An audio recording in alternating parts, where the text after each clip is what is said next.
and welcome to the Culture Cast. I'm Chris Stashew, and I am joined by one person you definitely know and someone who new to the Culture Cast. I'm joined by award-winning screenwriter and co-host of the Scary Stories We Tell podcast, my close friend, Mrs. Jess Byard. Hello. It is not just Byard June, though. That is It is come not. and gone. No, we finished that. This is a drastically different month. Boy, isn't it? And first-time guest to the Culture Cast, he is the writer/owner of Pulp Serenade.com, Mr. Cullen Gallagher. Howdy. And I can just tell that you are super excited to talk about this nightmare of a film. We are talking about the first film for Steven Seagal July, the only film directed by Mr. Seagal, On Deadly Ground. In this land of frozen beauty, where a proud people make their home, Aegis Oil is making a killing. The people here want to talk about the poisons in their environment. If Aegis 1 is not online and operational in 13 days, then the oil rights will revert back to the Eskimos, and that is not going to happen. But there is hope. And now, he's here. Steven Seagal is on deadly ground. You're an oil man. But I put out the fires. I stop spills. We are being lied to by some of the most sophisticated people on Earth. I know we've had our disagreements. How much money is enough? I don't need that kind of problem right now. Get rid of the problem. You mean mercenaries? Now this land has a friend. In you, I've seen a great spirit. These people have a warrior. Did you beat up on this little native man? And this corporation Find me a body or find me the man. has a big problem. And who the hell is this guy? Sensei's company. Company? CIA. Whatever he is, he's a damn problem.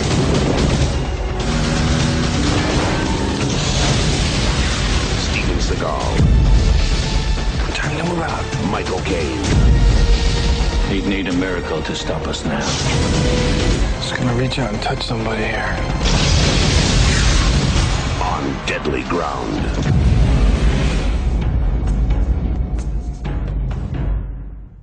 So, it is directed by Steven Seagal. It stars Steven Seagal, Michael Caine, Joan Chen of Twin Peaks fame, John C. McGinley, and of all people, Arlie Ermey. Bob Orton. Billy Bob Thornton is in this movie. So is Sven Ole Thornson. So there's a lot of people in this movie. Pretty much nobody gets anything to do, but we'll get to that when we get to it.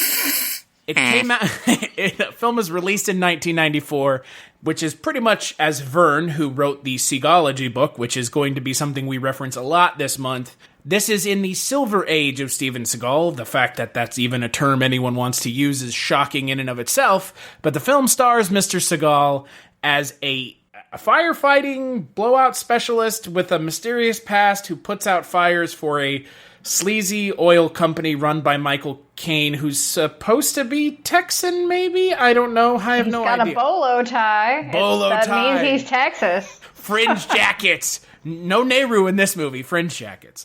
Oh, Jesus Christ. We're going to have a lot to talk about. If you've never seen a Steven Seagal movie, Verne claims that this is the ultimate Steven Seagal movie, and we will kind of address that when we get to it. But, Cullen, since this is your first time on the Culture Cast, had you seen this before? And if you hadn't, what did you think watching it for the Culture Cast?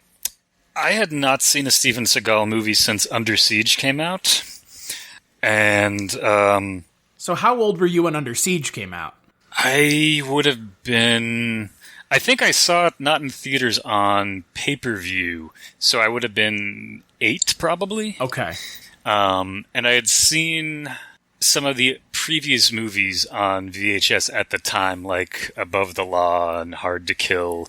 But yeah, going back to Steven Seagal after 27 years apart, it was like meeting an old family member and realizing, like, this is the person I used to look up to. It was not... I'd gone back to Chuck Norris movies recently and I had a great time. And this was just kind of absurd and depressing and fascinating, and I could not take my eyes away from the movie. It's a one-of-a-kind train wreck. Yes, boy, isn't it? I have so many words to describe this movie, and yet I can't think of any of them. It's a hell of a lot of fun. I definitely agree with Vern's description of the movie as corny as all hell, but pure, unadulterated Seagal. Yeah, it definitely is that for sure. I think I'm most curious though, because I know Jess's Steven Seagal knowledge is not as verbose as either one of ours. Jess, thoughts on Steven Seagal and thoughts on Deadly Ground? Yeah, so I have never seen a Steven Seagal movie until I watched this, and I also had no idea there's a book called, what'd you call it? Seagology. Sure, yeah, we'll call it that.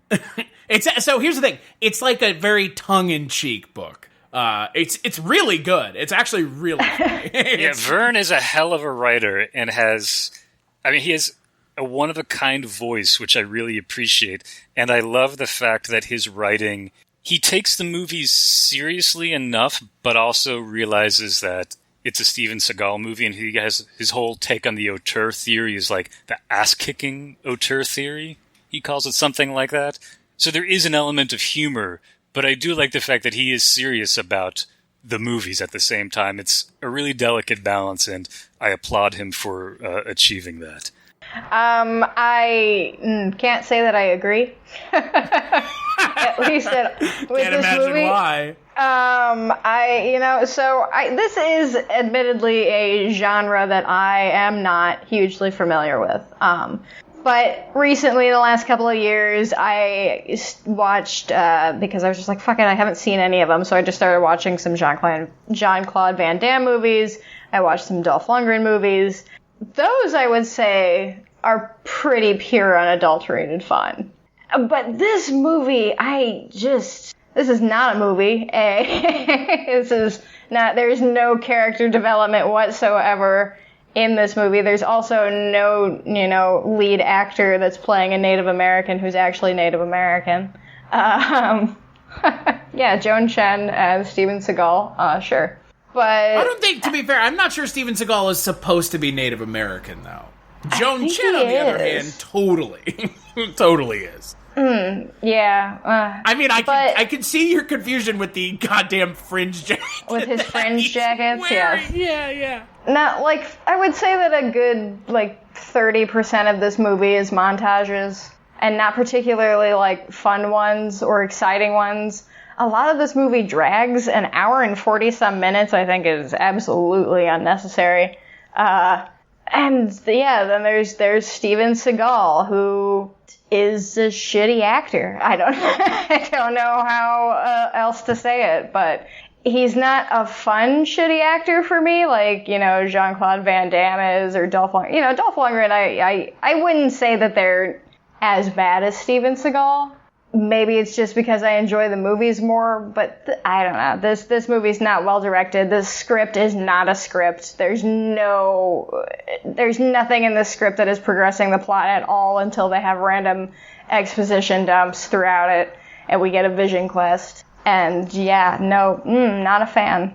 I have seen this movie one other time, and it was a couple years ago when I decided to sit down and, like you have been talking about, Jess and Cullen, kind of revisiting these films of action stars. Some I had never seen before, and I decided to sit down and watch some of Steven Seagal's kind of earlier films, the ones that were theatrically released, because, again, that's now the kind of running joke about his career is he doesn't make theatrical films anymore. Everything that he's made, I want to say, since 2004, maybe? 2002? Since Half Past Dead, essentially, everything has been direct-to-video, which is hilarious in so many ways. But this is, like we mentioned the Seagology Vern book, this is the only film he directed. This is kind of his magnum opus, as one might look at it, if we're talking about just from a purely kind of importance to who he is as a human being,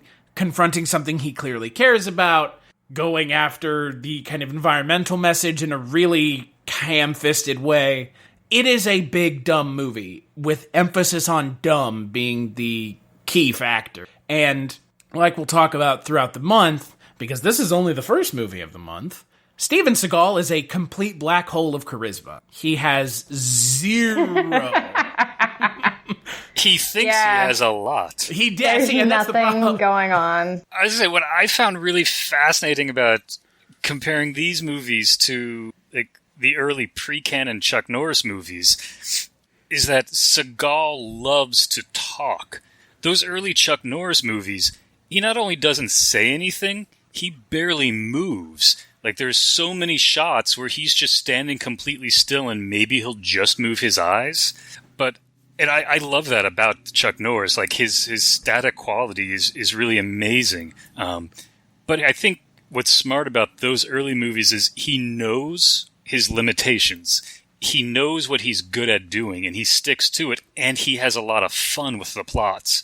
And Jess, as you pointed out, this movie is not fun at all, and Seagal never intended it to be. He is deadly serious about On Deadly Ground.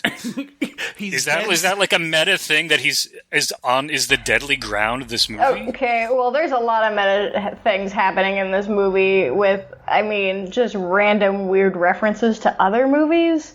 At one point, maybe I'm looking too much into this, but Arlie Ermey, I swear, is dressed like Quint from Jaws. And later on in the movie, I don't remember what her name is, but she literally says he's back, like Poltergeist. And there were a lot of just weird, I guess, hey, these are movies that Steven Seagal knows, so he's going to reference some of them. I like that he's heard of these movies. I've seen the poster for them. And Irvin Kershner, who directed Never Say Never Again, which Seagal was a stunt coordinator on, or a stunt actor on, he plays the director of Michael Caine's commercial. Nah. Yeah, Michael Caine. So, yeah, Michael Caine is in this movie. Michael Caine is also in Jaws 4, so don't let's pretend that he made a lot of great career choices. No, Michael Caine, for all of the adulation that he gets now, and I think that some of that has to do with him having what I would consider to be one of the most iconic British accents and kind of deliveries, obviously for everything that Christopher Nolan has done for Michael Caine's career, which is essentially wiping things like On Deadly Ground out. Michael Caine should never have been in this movie. Michael Caine made a comeback after Cider House Rules. That's when he kind of came back. He's like, I'm going to be the serious British actor now, and I'm just going to stop being in these stupid movies. Did you look at his memoir? I did what not. He had to say about this movie? He said with this, the quote is, "I had broken one of the cardinal rules of bad movies. If you're going to do a bad movie, at least do it in a great location. Here I was doing a movie where the work was freezing my brain and the weather was freezing my arse." They filmed on location in Alaska, so... Right. The thing about having an actor with a lot of stock footage of polar bears. And a lot of stock footage of bald eagles as well. Mm-hmm. The thing about having an actor like Michael Caine in a film like this, where Michael Caine is not a action star, or even it kind of goes back to this idea of you have an action star up against a businessman villain, kind of like Die Hard with Bruce Willis and Hans Gruber. You have the slimy villain and the ass-kicking good guy, and once they finally collide, the slimy businessman has no way to fight back, which kind of takes the piss out of the entire movie. You have John C. McGinley, you have Sven Ole Thornson, and they're the muscle, and once they're taken out, it's how is Steven Seagal going to chase down Michael Caine, a stodgy British man, and how is he going to beat the shit out of him? Which is exactly what happens. Michael Caine puts up zero fight, which is, obviously was always going to be the case. But again, it goes back to this idea of, if you have Steven Seagal being able to fist fight someone, that's got some entertaining qualities to it, just in theory. But when it's Steven Seagal chasing after Michael Caine, who is not a physical threat to Steven Seagal in any form or fashion, you know how this film's going to end, and it does exactly what you think it's going to. Say, right, which, if Michael Caine had been, kind of embodying, his roles from the 60s and 70s as kind of like the charismatic spy, like that kind of guy, spy guy who's got a gun, if he was maybe that kind of villain, or he can, duck and dodge and he's shooting a gun at Steven Seagal and whatever, but he doesn't. He literally just falls down and is like, okay, you got me. No big deal. I like Michael Caine in this. He has nothing to work with, but he hams it up and he's entertaining as hell. But I think that's one of the really interesting and I guess frustrating things about these Seagal movies is the early ones, at least, up through including this one, his supporting casts are amazing. And I really feel like it's the studio who's picking them. But I know Seagal has a real problem with people taking screen time away from him. On Out for Justice, after the movie was finished, he forced the studio to go in and edit out all of like Jerry Orbach scenes and a lot of the other supporting casts. So there are these long dialogueless sequences of Seagal just wandering around. And I kind of get that feeling with On Deadly Ground, where the studio got this really great supporting cast, but there's absolutely nothing for them to do. Like, did Joan Chen have more dialogue? Because she barely says or does anything in the movie. Not really, yeah. I mean, like, the only people who are really at all entertaining to watch are, like we said, Michael Caine is still Michael Caine, so he's still some degree of entertaining. And side note, Chris, I sent you the picture.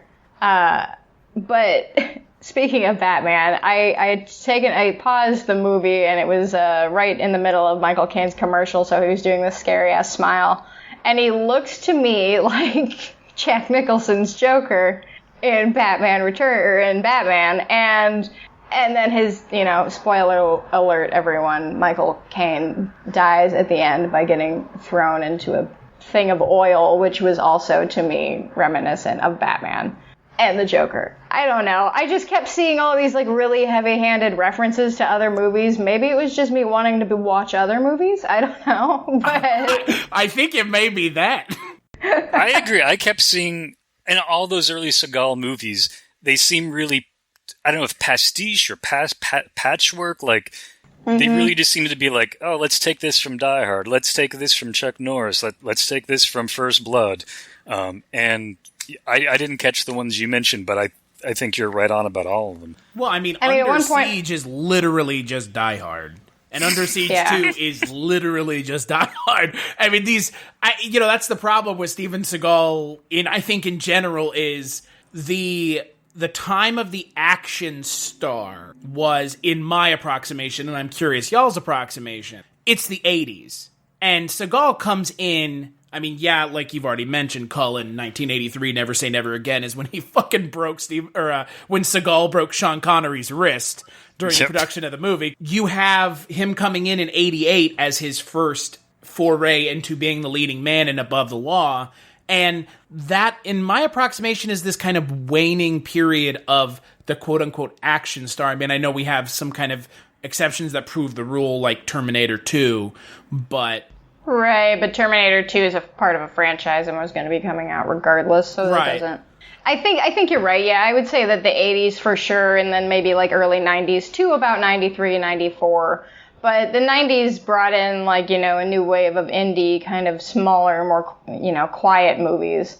And, we were hugely in...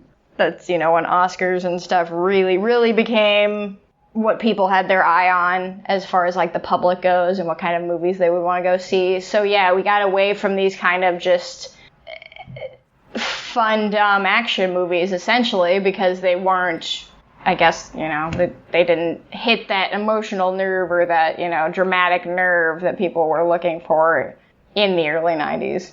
I also wonder if just the profits went down because, like, this didn't recoup its costs at all in theaters. No, God, no. No, it was like $50 million to make and made like $30 million back or something like that. And as the budgets would keep getting bigger, you need They thought you needed bigger explosions, you know. Which this movie has a lot of explosions. Especially that one at the beginning where Steven Seagal is in full frame standing in front of an explosion. Yep. And speaking of that full frame, let's talk a little bit about how ugly this fucking movie is, because speaking of, you know, other action stars, and at least with a lot of JCVD and Dolph Lundgren movies, as goofy as they are, there are usually some one or two really interesting, cool shots that come out of those movies, and interesting locations, and they overall look better. And now I will say that obviously 94 is when we're starting to flip over to digital and video, and so things are looking not quite as polished as they look now, but they don't have that kind of film quality that they had before. So this movie is, like I said, it's not fun. It's not even fun to look at. There's no fun. The most interesting things to look at in this movie are the wide shots of the rig. Especially compare this to Cliffhanger, which came out the year before, which is, in my opinion, fun as hell, and the photography is amazing. Am I the only one that thinks that? I've never seen it. I haven't seen it either, and I'm glad you mentioned Stallone, because, you know, sitting here, this being the first movie that we're talking about with Seagal this month, I think for me, this kind of because we've mentioned JCVD and Dolph Lundgren, we've kind of hinted at Schwarzenegger, obviously, with Terminator 2. I would say, for me, if we're talking this kind of like hierarchy of action stars, Steven Seagal is in the bottom. He might not be the lowest of the low. I think that could go to, like, you know, maybe someone like Mark Dacascos or Armand Asante, but Seagal is in this lower tier. I mean, the top tier, maybe, I mean, obviously Schwarzenegger. You could maybe put Stallone up there. I don't know. I unequivocally... would say yeah, because Rambo. Yeah, but I just think for me, unequivocally, Schwarzenegger is the king of the action movie, and hasn't been anyone else like him, and there never will be. Stallone's the best actor, though, because when he steps out of the action film into doing something like Rhinestone with Dolly Parton, he's funny as hell. Right. He has a lot of charisma, and he also, I think, is smart enough to know what he can do. Right.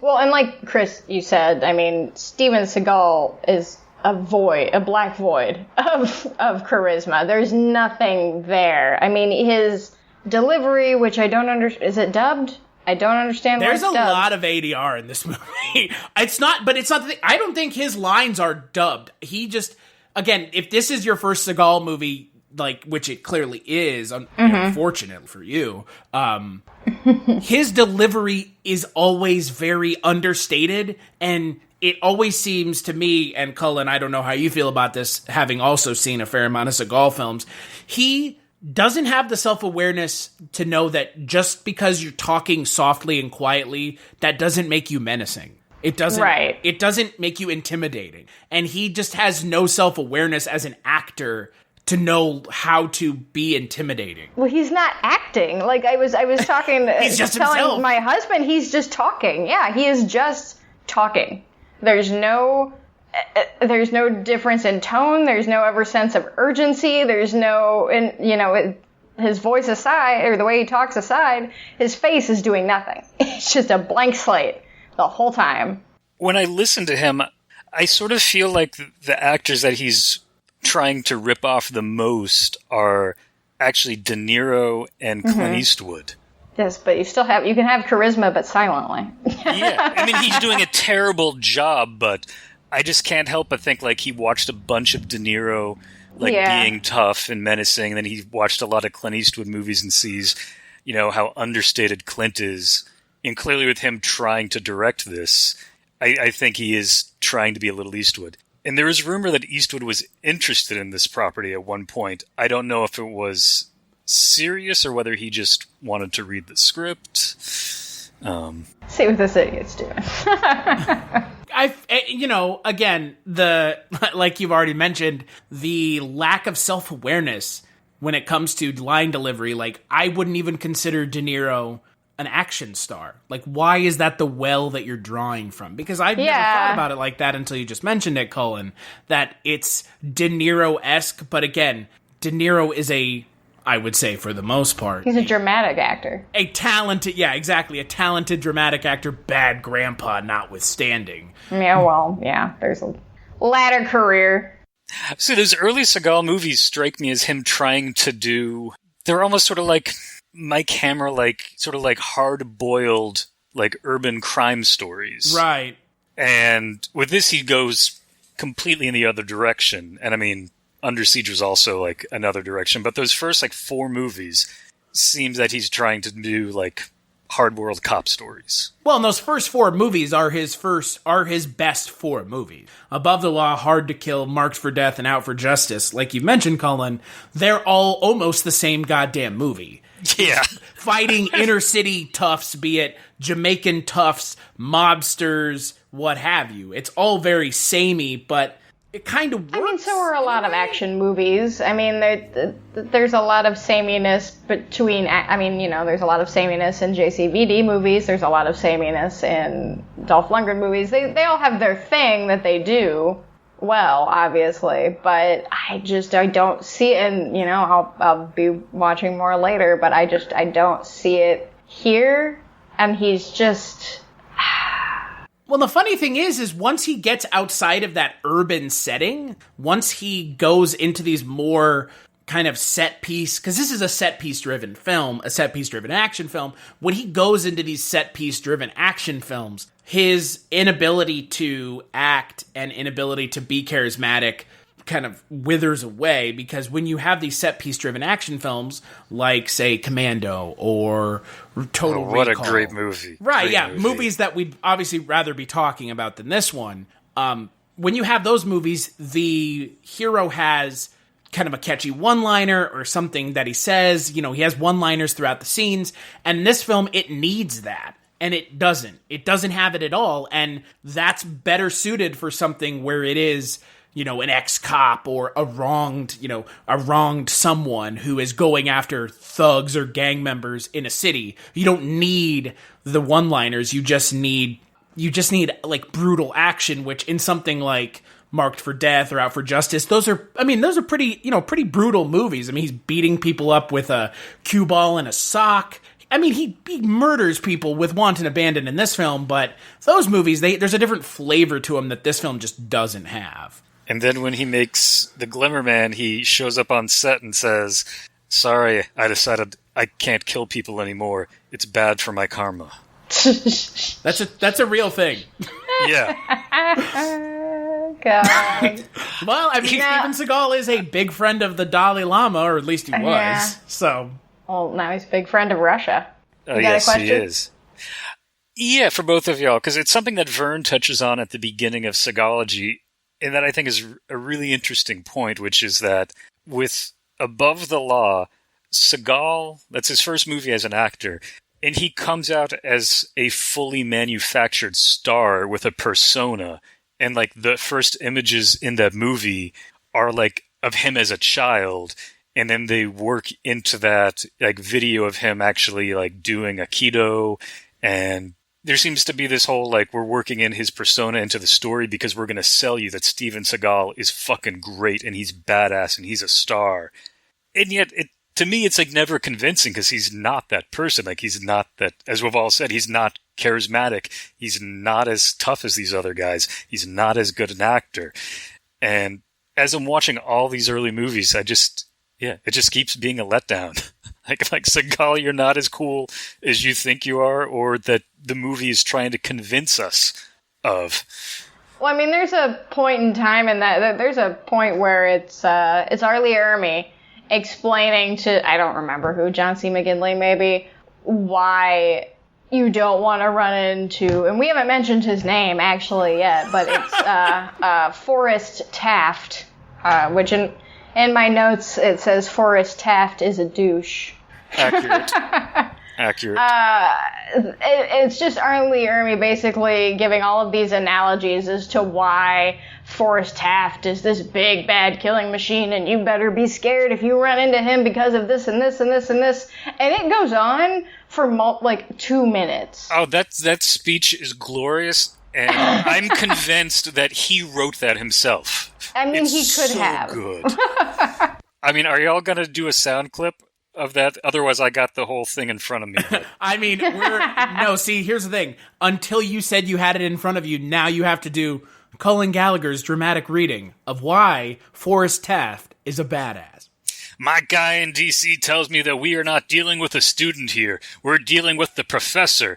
Anytime the military has an operation that can't fail, they call this guy in to train the troops, okay? He's the kind of guy that would drink a gallon of gasoline so he could piss in your campfire. You could drop this guy off at the Arctic Circle wearing a pair of bikini underwear without his toothbrush, and tomorrow afternoon he's going to show up at your poolside with $1 million smile and fistful of pesos. What the fuck? I mean, if that doesn't convince you that he's a badass, what will? Right. Bikini underwear, no toothbrush, and a fistful of pesos. Why does he have pesos? Where does he get the pesos from? I do want to touch on something that I was not expecting, which was the amount of blood in this movie and some pretty gnarly kill scenes. Mostly referring to Hugh, poor Hugh, this old man who runs this rig, just gets the shit killed out of him pretty much. And I wasn't expecting that, actually. I didn't expect, blood sliding down the glass windows in this movie. Those were at least... his fingers are cut off with a whalebone, and then he's murdered with a pipe cutter, apparently. By the leg? Yeah, I couldn't really tell. Were they, cutting his leg off with it? I think so. I guess. Yeah. Because then his dead body shows up when they try to frame Taft for the murder. Lesson, never keep a pipe cutter in your house. Just in your closet. It's, again, like we were talking about with the first 4 original Seagal films, and we are going to talk about, Jesus Christ, Marked for Death later in the month. There is that level of brutality in those films. And this movie kind of treads that line because there is that brutality, and then there's not. I mean, you have the shot where you've got the guys riding on horses, and they fall into one of Taft's, improvised traps. And the guy gets blown up, and then another guy just falls on some branches and dies. Yeah, he falls into the spike pit that evidently Steven Seagal and Joan Chen had plenty of time to dig, and carve spears to stick in this hole. Yeah. All by themselves. It's the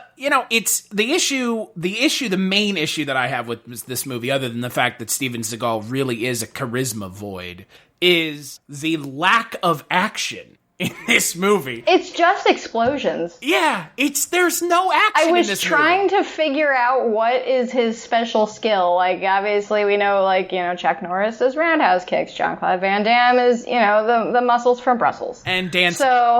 And handsome. No, I said and dancing. Oh, I thought you said handsome. I mean, he is. He is handsome, but also he's a good dancer. And he can do the splits like no man can. So. I would rather watch him do the splits than watch anything Steven Seagal did in this movie. I don't think the Seagal movies actually do a really good job of filming action in general. I know Charlize Theron was in the news recently saying that she didn't think he knew how to fight at all, and it's just pushing and shoving.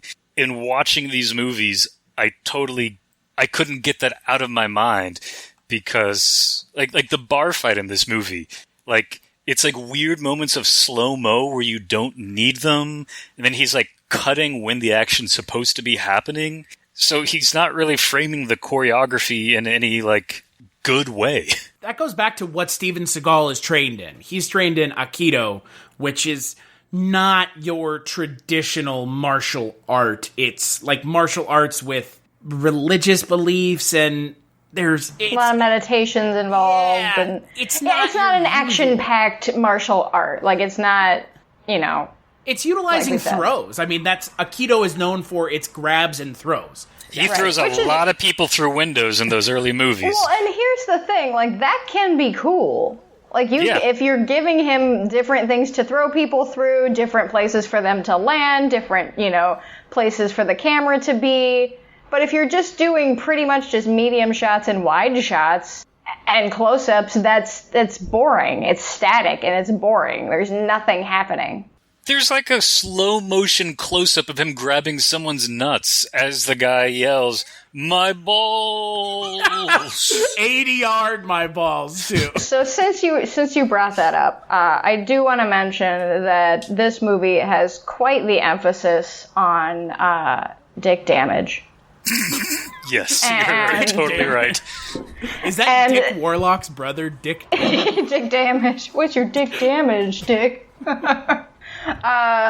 And also, I mean, we can kind of focus a little bit on the ridiculous bar fight that happens at the beginning of this movie. You mean amazing. Where he proves he's big manly man, because it's just incited by one long-running gay joke. It's like they are calling him Cupcake, it's this and that, and I'm just like, oh, awesome. Who wrote this movie, by the way? Did Steven Seagal write it? No. But that scene will let you know that Steven Seagal is no gay man. He is no gay at all. Mm-hmm. And I will show you how not gay I am by playing slap fight with you. By playing slap fight and also grabbing this guy's nuts. Yeah, this movie's not written by Steven Seagal, thank God. Robin Russin and Ed Horowitz. Oh, it's two people. Two people couldn't write this movie? Would make the statement they did write a movie. I just don't know the success. Here's the other kind of question about the movie. Let's play theoretical. Could anyone in this movie have saved it? If we take Seagal out, would this movie have been good, say, with Schwarzenegger? Oh, dude, are you talking like Garfield without Garfield? Just like do a Steven Seagal movie, but take him out of every shot? No. But that would be amazing. I would love to watch that, People actually. just start throwing themselves. Because guys' balls get grabbed on their own. Yep.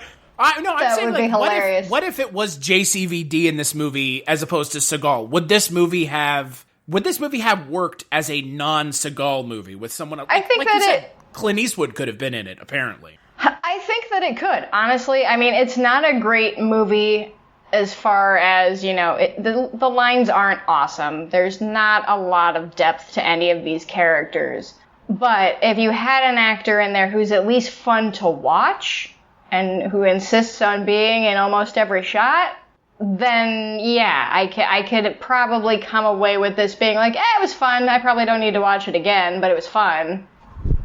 I think if someone else came on board, they would have had to bring another writer who did a lot of rewrites and more research. Supposedly, like the Native American, like the dreams that he's having, like Seagal's intern did some research, and then Seagal just threw in a bunch of other stuff. Yeah. Well, right. I am a huge fan of the white savior. Steven Seagal, white savior for the first people of Alaska. I mean, 100%. The Inuktituts. I mean, they need Steven Seagal. They need him. So my answer would be no. I don't think that another actor could save this. I think Seagal is sincere and bad enough that it's entertaining to watch. If someone were better, it would be a much sadder experience to watch. Yeah. And I mean, look, we haven't really touched too much on what this overarching message is about in this movie, but it's just, it's Steven Seagal cares very much about the environment, I guess, which, I don't disagree. I can't disagree. Right place, right? Yeah, I can't disagree with the message behind this movie. I can't. But wow, he really just made us all watch this movie to watch like a 5-minute PSA. But here's the funny thing, Jess. Here's the funny thing. Do you know how long that footage at the end was meant to be? Probably like 20 minutes. 40 minutes long. Fucking no. That would have been almost a 3-hour-long movie. I don't fucking think so. Director's cut. I hope we never see that. Apparently, according to IMDb, the 40 minutes were cut down to 7 because during the only preview screening, or one of the preview screenings for the film, the audience members booed, laughed, and made obscene gestures during the last 40 minutes of the film. Wow. I mean, what? You've got an hour and 40-minute movie, and then you tack on another 40 minutes of Steven Seagal chastising the audience and playing teacher? Yeah. And saying, I mean, like, look, yes, I am definitely for the environment and against all this fucking, rigs in the ocean and spilling oil everywhere and all that bullshit. But, okay, Steven Seagal, if you care so much about the environment, then don't make a vanity movie.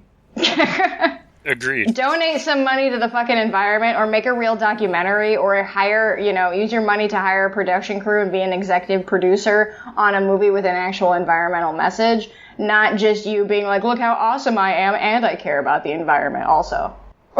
But hey, I mean, look, in the movie with an environmental message, the way the film, wraps up is he blows up an oil rig, which undoubtedly would throw oil everywhere. But hey, explosions!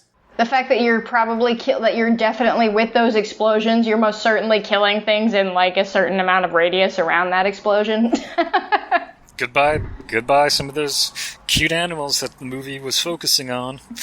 Right, yeah, that polar bear that was there for some reason. Look at it. And yeah, Vision Quest. This movie is ridiculously tone deaf when it comes to its views. Its handling of First Peoples, as with most movies from this era and before are. And he thinks he's being so progressive. The movie is so pleased with itself. Yeah, he's standing up for the First Peoples, for the Eskimos, as John C. Reilly would like to say. John C. Reilly. John C. McGinley. Now, I will say that John C. McGinley is hilarious in pretty much everything he does. I have a hard time taking him seriously in this movie. Well, yeah, I have a hard time taking anybody seriously in this movie. I thought for a minute that it was supposed to be a comedy at some point. T-E-A-M. I wrote that, and I have a note it says team in all caps and underlined, and then it says proceeds to torture old man to death. Oh, but he also has that great line, your computer's been downloaded. That's the problem. Your computer's been downloaded. This is somebody doesn't understand how the computer works. Nope. I also love how Seagal types when he's, like, getting into the computer. It's like, no one types like that. Have you never typed on a computer before? Probably in 1994? Not. Probably not. But I think we would be remiss to not mention, in more depth, the kind of bizarre bar scene. So Vern calls it kind of like the epitome of Seagal. And I would actually 100% agree, because like you've already mentioned, Cullen, when it came to Glimmerman, or Glimmerman, as we like to call it. Mr. Glimmerman. Mr. Glimmerman. For me, the scene in the bar is absolutely 100% the epitome of Seagal. Not only does he get into a fist fight where he whoops up on a bunch of people and makes it look super easy, he teaches the baddie a lesson and doesn't kill him. It's gonna take time. Time to change. This is probably, as we said, there aren't a lot of, like, action-packed sequences, but yeah, this is the one where you get to see him, like, beat the crap out of the most people at once, probably. I mean, granted, they're just a bunch of drunk idiots at the local bar, but Been super racist. And super racist, yes, very racist against the First Peoples who live there. And of course, but the white guy has super to stand progressive, up for him. Having the Native American man be a drunk. That's real progressive of you, Steven Seagal. But then he's like, now we're going to go off on some journey. It's like, oh my lord, it's just such stereotyped writing. It's just, it's awful. And two people messed it up.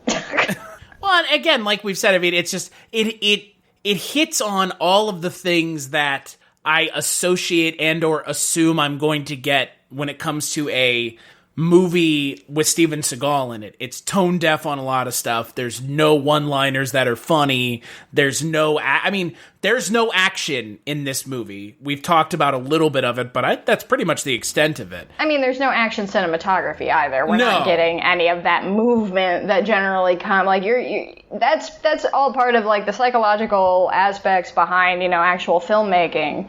Certain genres have things that they have to follow because that's what, gains people's interest. That's what draws the eye in. So yeah, you have an action movie. We're expecting an action-packed movie where the camera's moving a lot. It's moving well. We're getting a lot of interesting shots. If you're doing kind of, like Cullen, you said, maybe he's trying to kind of like do this more De Niro style where we have this, like, Heat, I guess. I'm like, that's technically an action movie because it's a heist movie, but it's a different kind. Like, it's a high, I guess it's high action. elevated action? I don't know. Is that a thing? Well, no. Well, it can be, not in this fucking movie. I mean, the other issue is, like you guys have mentioned, you've got Arlie Ermy, you've got Billy Bob Thornton, you have Sven-Ole Thornson, and Steven Seagal, going down the list, kills Arlie Ermy with his own shotgun the moment he walks up to him. Kills Sven-Ole Thornton the moment he walks up to him. Blows Billy Bob Thornton's character up, and you're not even given any reason to care. And Michael Caine's character is dropped into a vat of oil. All the villains, there's not even a prolonged fight scene. And John C. McGinley is thrown into a helicopter plane. He gets raided of the Lost Ark. And speaking of another reference to another movie, the whole thing that gets John C. McGinley in trouble and the whole thing like starts, the wars, of course, they're looking for Steven Seagal's character, Forrest Taft, and John C. McGinley gets upset at the chief who tries to get in front of him and then he shoots him, which is the exact same thing he does in Platoon. It's weird. I don't know. It's like, stop trying to take from these like really well done art pieces of movies and try and like cram your ham-fisted message into it. Because again, I think that this message in particular, environmentalism, and that was a bigger thing in the 90s. Like it had its small surge of notoriety, small surge of popularity at the time. And I think that it's something that I would really like to see more of in movies and discussed in movies. But if you want to make a PSA, make a documentary. I would much rather watch this than a documentary. I mean, Inconvenient Truth can go fuck itself. I want to watch Steven Seagal kill Michael Caine by dropping him into oil. Heavy-handed metaphor. Like, get the fuck out of here. He's drowning him in his own oil. Like, oh, it's the Texas oil baron from England. Yeah, I wonder if Steven Seagal... Actually, I know for a fact, I think we would all agree at this point, Steven Seagal has no self-awareness. Be it regarding anything. He has no self-awareness, and there's nothing wrong with that. But there's nothing wrong with that if you're not super self-serious. Yeah, exactly. But he is, and that's why he blows Arlie Ermy away fast, and that's why he gets rid of, Billy Bob Thornton and John C. McGinley so fast, because, like you said, Steven Seagal was known to not want to share screen time with people who would be able to, ostensibly outact him, and all of these people in this movie could act circles around him. So, yeah. There was actually supposed to be a sidekick to him. There's I'm trying to pull up so I can cite this correctly. It's there's a piece by Owen Williams online called "Man on a Mission." It was originally in Empire magazine, and now he has it on his blog.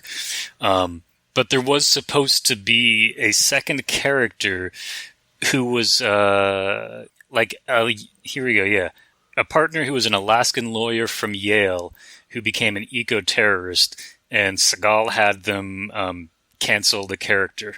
Because he doesn't like to share screen time. He works alone. See, and that's the thing. That's what really,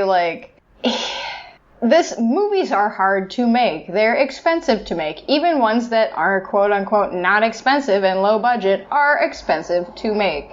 And it's a lot of time. And it's a lot of people. And he's horrible to work with. Yep. And you're forcing people to work on these and make shit. Like, you're just, that's, you're not even coming out of it, people who came out of, movies, made by Stanley Kubrick or Alfred Hitchcock or whatever, could at least say, well, at least I was in The Shining or, whatever. But, on Deadly Ground? Cool. Well, I don't think anyone's going to bat for this movie. I would hope not. There's no seagull heads? Seagullians? Seagullians? I look, again, when it comes to Steven Seagal, everything past his first 4 movies is very much like this. He is self-serious. He doesn't understand what it means to be comedic. I mean, that's the one thing about... the best of the action stars is they know how to let their guard down and play into the inherent comedy of these big action movies. I mean, that's what makes Commando so good. Yeah, I mean, that's what makes Commando so good. Oh, is it, it has it has comedy, but it is a action movie with comedy in it. It's not a comedy movie with action. And Steven Seagal doesn't get that. And I think it's because Steven Seagal is not, I could guarantee you, being around Steven Seagal, according to friend of the podcast, Richard Haddam, who you'll be hearing from later in the month, who wrote Under Siege 2 with Matt Reeve, Steven Seagal is not a funny person. He is a complete drag and an asshole to be around. And I believe it 100%, because if he's portraying the character on screen as more or less a facsimile for himself, then he is not the kind of person that is a joy to be around. And like I said, if you're going to be that kind of self-serious actor, make good stuff then. I just don't, he just seems, again, like you said, and according to Richard, he just seems like a drag. And he seems like a drag on screen, and he seems like nobody had fun probably making that movie at all, and nobody probably looks fondly back on it, really, other than him. Cue the clip from Exit Wound where he tells a Rageaholics group that he brings joy into people's lives. Well, as one would say, if he brings joy into people's lives, our definitions of joy do not line up. Clearly. Yeah, clearly. I spent all day watching Seagal movies, including one where he fights vampires. Oh yeah, that's a more recent one, right? Straight to video, then maybe not. It is terrible. I expected to see some ball kicking, ball grabbing, testicle attacking Seagal, but he doesn't. He just has a sword, and most of the action is in the dark, and so you don't really see anything. Is it because he's actually not really good at Aikido?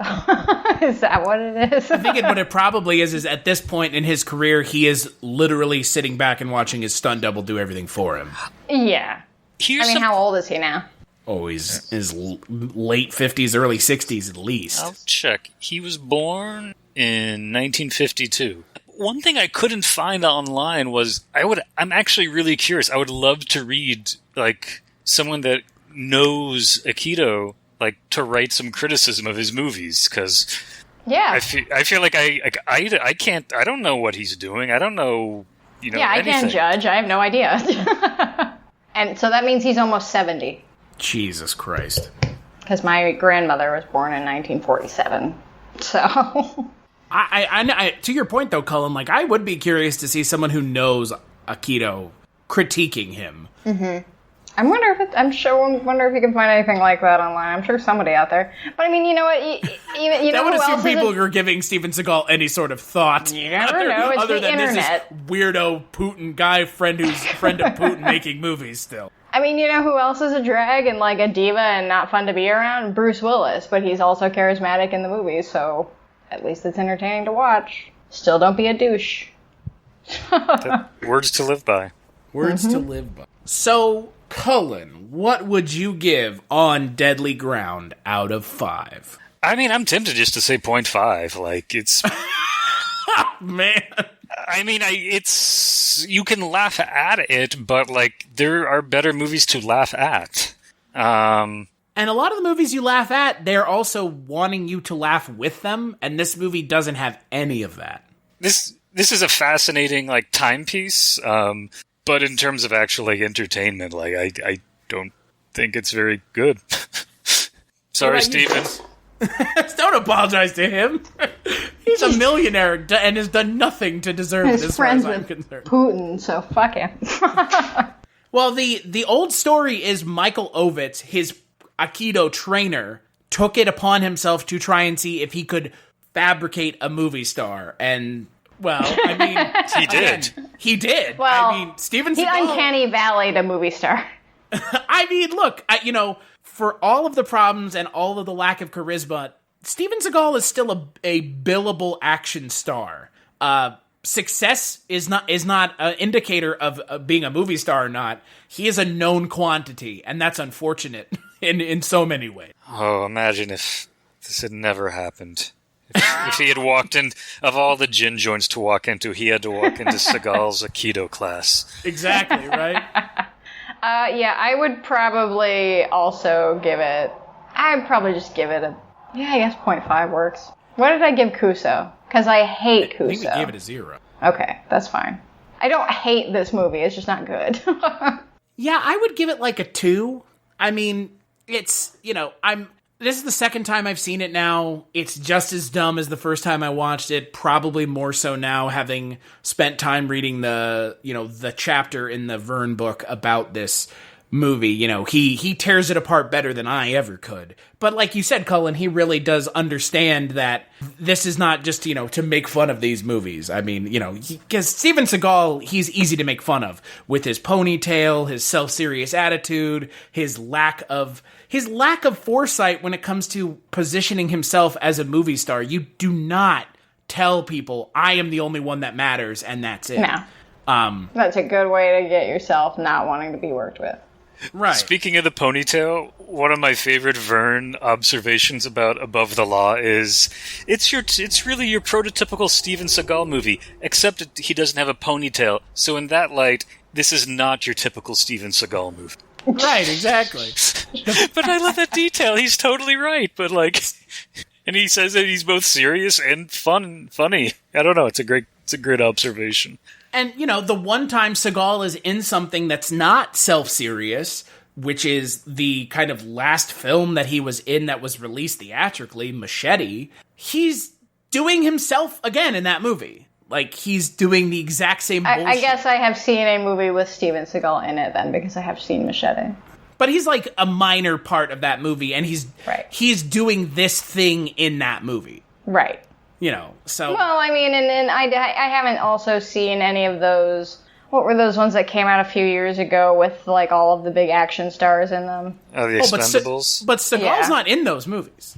No, I bet he's not, because he's not sharing screen time with all those people.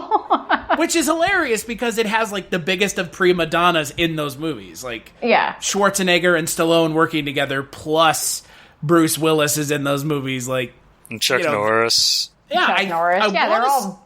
I want to say they reached out to Seagal, and I think Seagal told him to stick it. That probably sounds about right. Again, he's Did JCVD show up in any of those? Dolph did, right? I think Jean-Claude Van Damme showed up in one of them. Yeah. How many of them are? 3 of them now? I've only seen 2 of them. Maybe I did see the 3rd. I can't remember now. Aren't they all just kind of the same movie?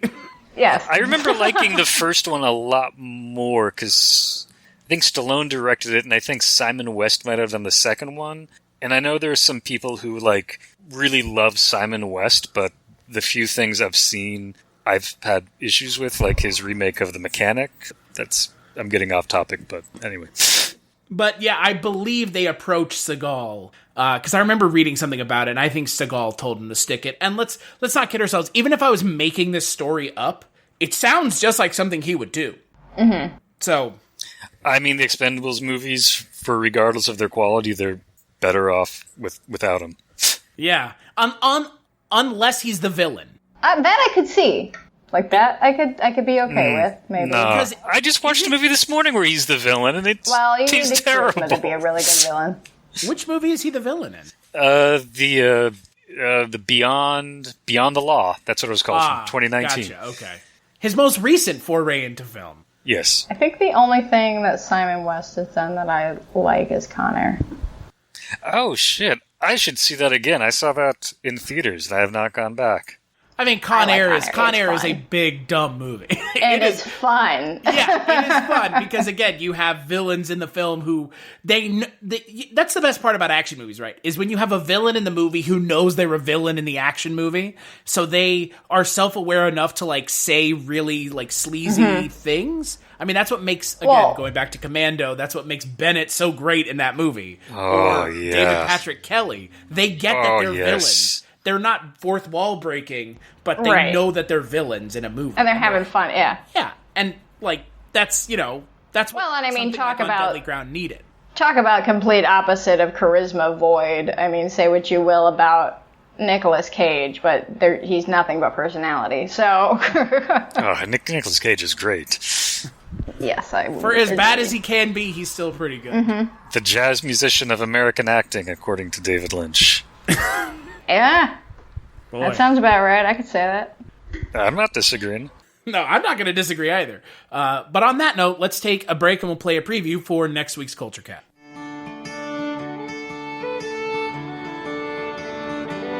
Beneath the gently rolling hills of Appalachia, a deadly secret burns. I got 50,000 barrels of cyanide rolling down there right now. Protected by the silence of a town living in fear. Young'uns are dying. People down here don't take to strangers. They do a hard day's work, go to church on Sunday, that's it. We have a special visitor to our community. Now, an outsider has come into their world. You really are new here. Gotta stand out a little bit, do I? To reveal the danger. What's this smoke over here in the mountains? Oh, I've been burning that mountain for 12 and a half years. Protect the innocent. You look prettier than a speckled pup. That's just what I was gonna say. And expose the conspiracy. I made $16 million on this deal. You think I'm giving it back? One of these days you'll say the money ain't worth what's gonna do to my people. You need to be careful about slinking around here. Somebody gonna get hurt. It's gonna get a little hot around here. Who are you? I'm a federal agent. It has to look like an accident. A big accident. Your flame with the country girl is over. I was gonna go take care of Hannah. Come back here and get you. Do you have any help? Because without it, you could be searching for years.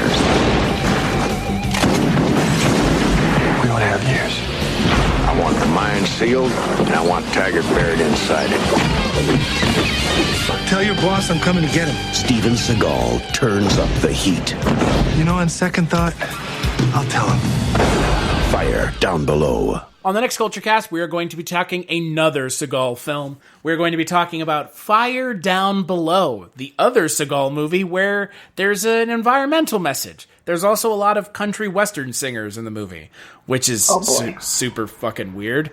Glad I'm not on that one. I think it's got like Travis Tritt and Chris Christopherson. Chris Christopherson as well. I will be watching this movie because I adore Chris Christopherson, and I just have to see this. So I'll be watching one more Seagal movie in my life. Have you never seen it before?